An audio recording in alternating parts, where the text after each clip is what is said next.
Hi guys, welcome back.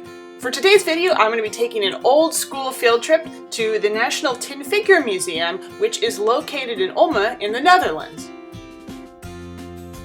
So if you're really kind of interested in origin and I guess ancient history, if you will, of wargaming, then this museum is a really fun place to check out. They have a really diverse collection which ranges from antique toy soldiers dating from as early as I think the 18th century up to a variety of modern models in all different sizes and formats, from teeny tiny to really very large. And some of them are stock models, you know, that like mass produced by a factory, and others are handmade originals that you won't see anywhere else.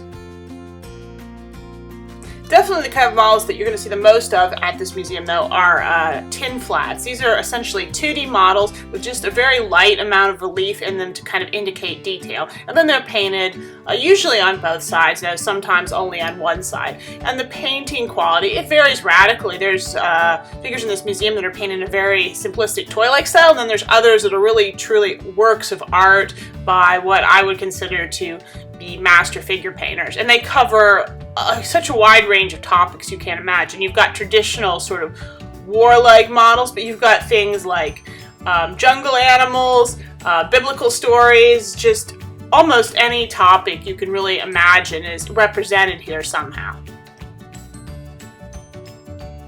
So now just a little bit of historical background on the museum.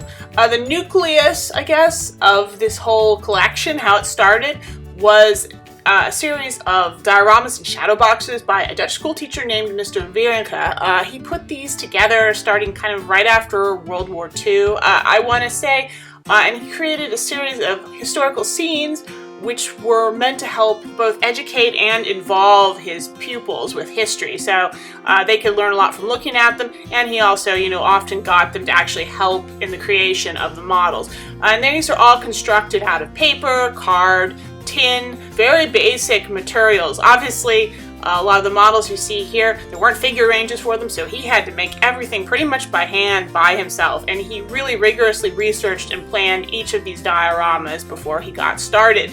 Obviously, the historical accuracy you see here was probably pretty good at the time he made them, though nowadays we would no doubt find various faults with some of the things on display here.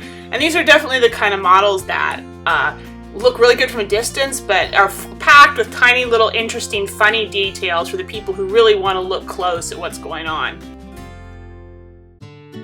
There are also several really large-scale battlefield dioramas to be found at the museum. This one uses normal 3D figures to depict a great big battle between some Romans and some Celts.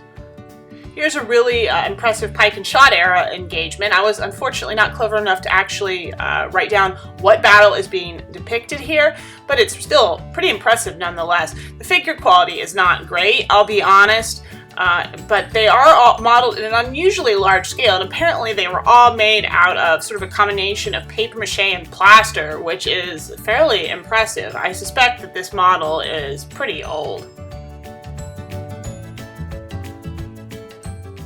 As far as dioramas go, though, the real showpiece of the collection here is a diorama for the Battle of Waterloo. It has its own room in the museum and an accompanying audio presentation, and it depicts the state of things around 1:30 in the afternoon, as I understand, and it's the entire battlefield, I believe, that is shown here.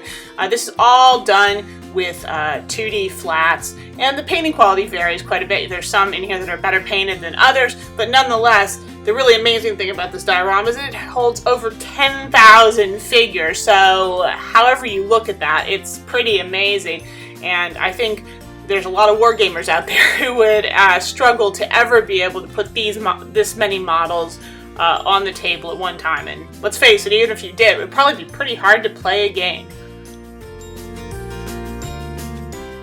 There's also a room in the museum that's dedicated exclusively to Dutch history. So you've got dioramas that depict historical events that happened in the Netherlands, and also models that show you various uniforms and costumes worn historically in the Netherlands. There's some truly amazing dioramas here of medieval era events that happened in the Netherlands, and you'll really want to check those out. There's some really mind-blowing painting quality on display here, especially if you consider the size of the scenes which are being depicted.